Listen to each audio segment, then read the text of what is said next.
Adam is with me now. I love this. Oh, thank you. I'm not a huge fan of rugby, not really, but you don't have to be, actually. It's much, much more than that. We kind of tried to make it in a way that if you didn't understand rugby, that's fine. Because when you watch it, as you know, you've seen it, it's not really about the rugby. No. It's about the guys that play.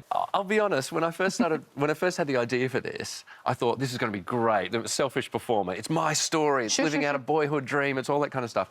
And as soon as we started filming, I sat down with the producers and went, this is not about me. This is about an amazing team of characters. And look, you know, there's 6 people that we focused on in the movie, but we could have focused on another 6 in the team. Everyone that plays disability sport has an incredible story. They do, and something to get over. You know, there is something to... Because you have to, don't you? Absolutely. And it's amazing. Everyone on that team was told they couldn't play rugby league ever again. Either they played it and then they'd had an injury or, you know, a tumour or whatever, or they were born with a disability and they were, well, you'll never play. And now they're out there, you know, on ANZ Stadium. And they really play. I mean, they do not pussyfoot around. That's the thing, and that's what It's pretty brutal. It is. As it should be.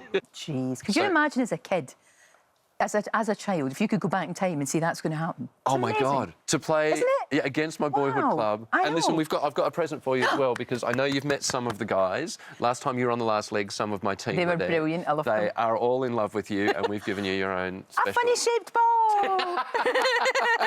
And it is, and it's called Take His Legs. That's obviously what the documentary is all about. For people that don't know, that's when I was a kid, that's what my dad told me. Take his legs, because they can't run without legs. Yeah. Always tackle around the legs. And that's, the phrase, of course, it came back to haunt me, because I want to just... My dad's passed away now, but I want him to know that it turns out they can run without legs. You should be really, really proud of this. You really should. It's excellent, and it will inspire... I know, apart from just being a great documentary for people to watch, it will totally inspire other young men and women who are told you can't do that. And what's amazing is that the foundation, the Wolves Foundation, and every rugby team has its own foundation that does this amazing stuff in the community that no one knows about, like dementia-friendly cafes, dance classes for the elderly. Yeah. So it's happening all around Britain, but people just don't know about it. Yeah, exactly. Now, look, nothing gets past me. And I noticed that on your beard you've got lights.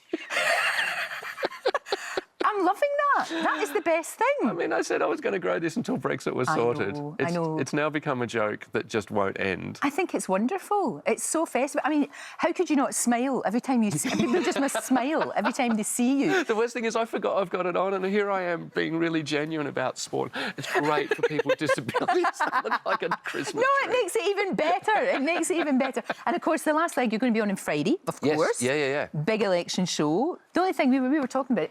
Just go out and vote. Well, the thing is, it is on a knife edge. It is really, really finely balanced, and both sides are saying that at the moment. Both sides are saying it's really finely balanced. It could go either way. So for people who always think, oh, my vote doesn't count, or what's the point? It really does. This election, more than ever, it could just tip it one way or the other. No, absolutely, you've got to. And you were saying the guest you'd love to have on, and I totally agree with you, Tom Hanks on the show. Is he never... I can't believe he's never done it. Tom Hanks has never been on the show. He was... Do you know what? When I was starting out in comedy, he was my hero. I love him. He's the nicest man in the world. Did you not think... I mean, without my beard... Yes. Is it possible he could be my dad? I think he probably could be maybe your older brother. Maybe. But, you know, I think he would totally get your show, and he'd do it. I think he's supposed to be coming over next week. Next week? I think so. Will we try and get him? Yeah. Because I've got a funny feeling that I'm supposed to be interviewing him. Will I just hijack him? Do we do the tie him up and bring him to your studio? the famous in the industry Lorraine last leg double. I think it could work. I think it could absolutely work. I think it'd be great. He is a great guy, and he would get the show. The show. What I love about it is it's funny, it's biting, it can be waspish, but it's got real heart. Yes. That's the thing. It really has. It's coming from a really good place. Well, I think because we started at the Paralympics, you have to have heart. Exactly. You can't just be cynical about Paralympic sport, and that's carried over into the news. And big congrats on the docu. Oh, thank you. It's fantastic. Thank you so much. And don't take those lights off until the new year, because they're brilliant.